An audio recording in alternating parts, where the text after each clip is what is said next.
నిన్న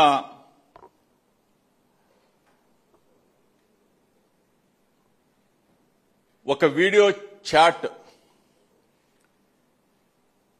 నేను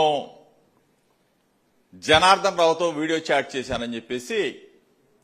ఆ చాట్ రిలీజ్ చేసి చాలా మీడియాల్లో పాపం డిస్కషన్స్ పెట్టుకున్నారు.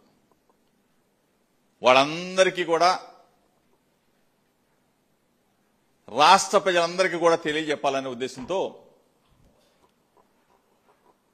నా ఫోన్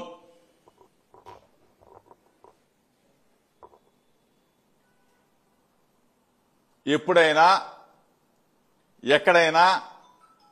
ఏ పరిస్థితుల్లో అయినా నేను జనార్దన్ రావుతో చాట్ చేశానని చెప్పేసి నిరూపిస్తే ఏ శిక్షకైనా సిద్ధంగా ఉన్నాడు ఈ జోగి రమేష్ అని చెప్పేసి మీ ద్వారా రాష్ట్ర ప్రజలందరికీ కూడా తెలియజేస్తూ